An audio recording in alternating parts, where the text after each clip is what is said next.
saudara kita yang terbaring di rumah sakit. Hari ini sayup-sayup suara azan dari masjid rumah sakit masuk ke telinganya. Dia menonton di televisi acara live solat Jumat, tapi saat itu dia hanya mampu terbujur kaku. Ruhnya masih ada dalam jasad. Anaknya tidak bisa berada di sampingnya karena security tidak mengizinkan keluarga berada di dalam ruang ICU. Dia duduk di dalam. Suara terdengar, azan bersahutan, hayya 'alas salah, mari salat, hayya 'alal falah, mari menuju kemenangan. Dia hanya bisa meneteskan air mata. Kenapa?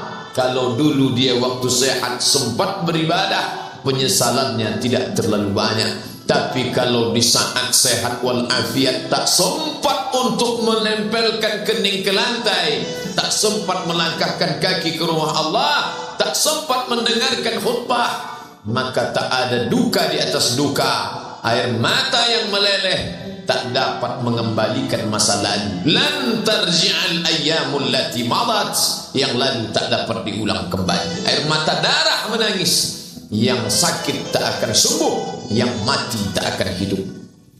Penyesalan selalu datang di akhir perbuatan. Belum pernah orang menyesal sebelum perbuatan berlalu.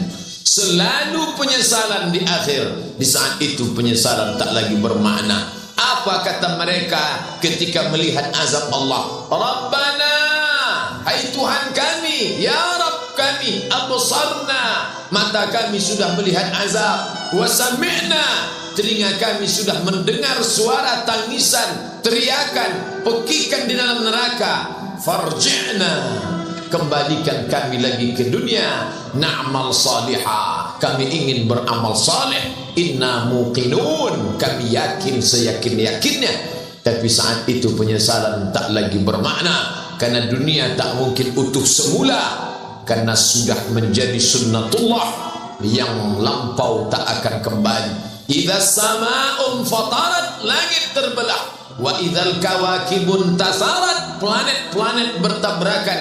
Wa idzal biharu fujirat, lautan diledakkan, diletupkan. Wa idzal quburu bu'sirat, semua yang dikubur dibangkitkan.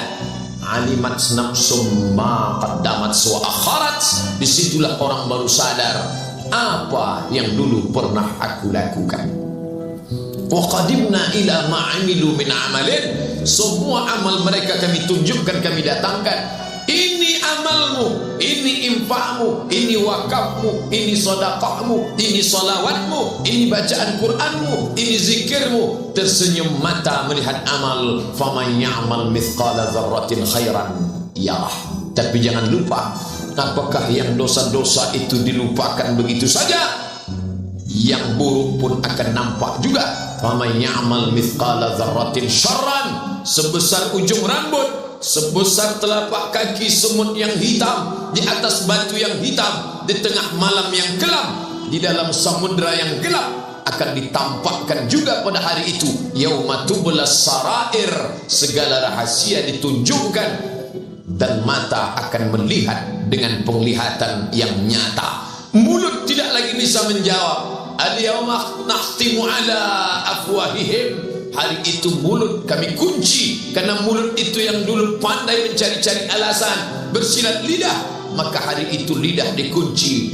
Wa tukallimuna aydihim, tangan mereka akan buat bicara. Wa tashhadu arjuluhum, kaki bersaksi. Apa yang akan dibicarakan tangan, apa yang akan dipersaksikan kaki. Bima kanu yaksibun, semua yang pernah dilakukan di masa yang lalu.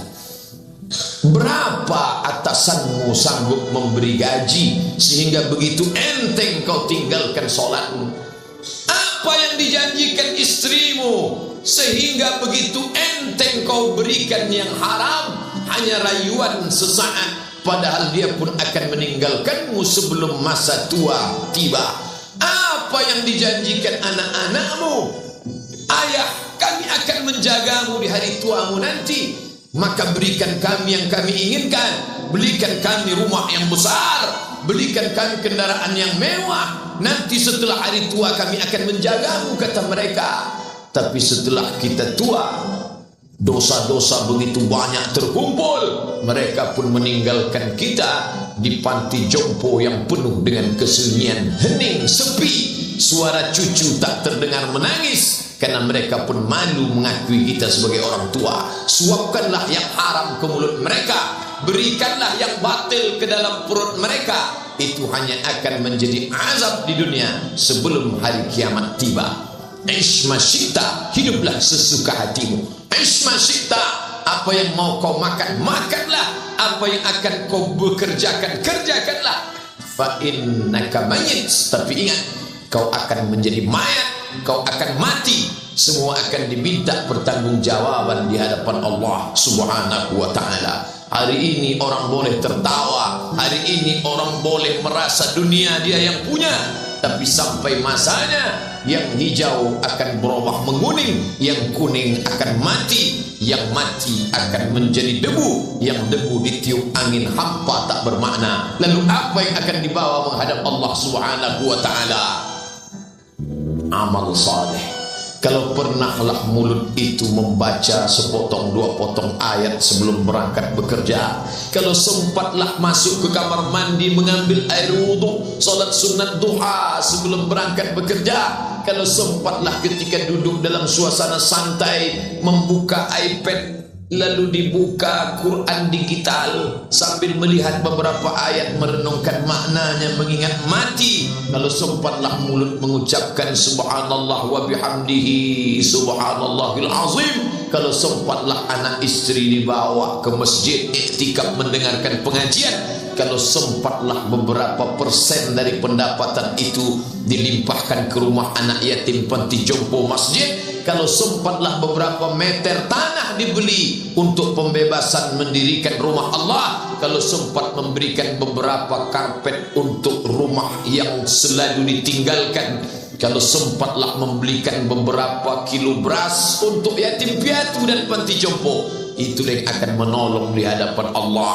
Adapun rumah besar dengan beberapa semen, dengan beberapa busi yang banyak, semua akan menjadi tinggal kenangan. Mereka akan menjual, membagi-baginya. Tanah yang dulu harganya semeter 100.000 sekarang sudah menjadi 5 juta. Mereka akan bagi-bagi itu semua kepada ahli waris. Lalu kita hanya membawa 3 helai kain tipis yang tidak berjahit, dan itu semua menjadi milik orang. Kalau dulu mereka kita didik dengan pendidikan yang baik, di tengah malam mereka bangun menetes air matanya, lalu dia berdoa, Rabbil firli wa liwalidayya warhamhuma kama rabbayani shaghira, seperti tetesan embun di tengah gurun Sahara yang panas.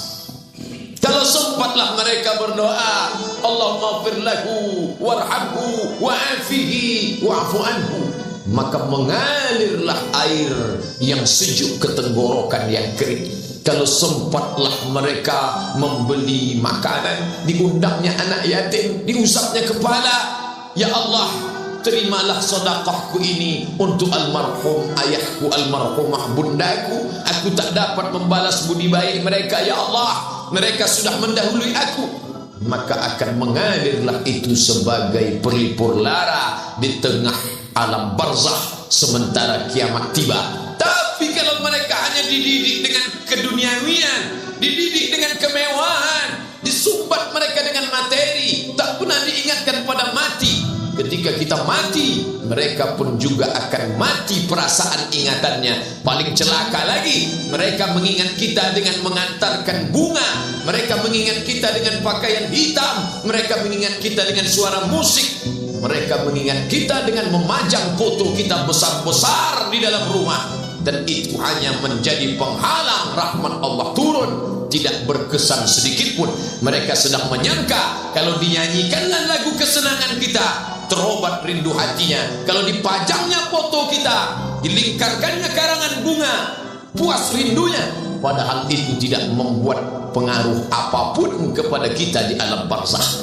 Maka sayang, buatlah sayang yang mengingatkan sesudah mati. Kalau rindu, buatlah kerinduan yang membuat dia akan tetap mengalir sebagai satu amal sesudah kematian. Idza matal insan, kalau manusia mati, inqata'a. Dulu rajin membaca Quran, berhenti. Dulu rajin salat tahajud, berhenti. Dulu rajin menghatamkan segala yang baik-baik, berhenti. Tapi ada yang tetap mengalir. Di antara yang mengalir itu adalah shadaqatun jariyah. Sempat membelikan beberapa bungkus nasi. Nampak orang tua di panti jompo menyuap nasi itu, menggeletar tangan mereka karena usia lanjut, menetes air mata. Kita bukan sedang melihat orang tua, kita bukan sedang melihat orang lain. Saat itu kita sedang melihat potret diri kita 30 tahun yang akan datang. Di mana aku 30 tahun akan datang? Surga, kenikmatan yang luar biasa. Tapi dia tidak akan dimasuki oleh orang yang biasa-biasa. Solat biasa, baca Quran biasa, zikir biasa, untuk mendapatkan yang luar biasa. Maka itu bukan perimbangan ibadah yang fair.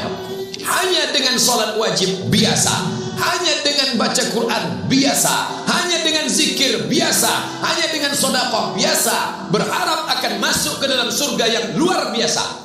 Maka sungguh bukan suatu perimbangan, perniagaan yang seimbang antara makhluk dengan Khalik Allah Subhanahu wa ta'ala. Khutbah Jumat ini kembali mengingat kita, mengajak merenung bersama. Kita ini mau kemana? Di sini untuk apa? Yang kita bawa menghadap Allah itu apa? Apakah nama, jabatan, kebesaran, harta benda ikut menghadap Allah? Tidak. Dia akan tinggal menjadi puing-puing kenangan. Yang akan dibawa adalah amal saleh.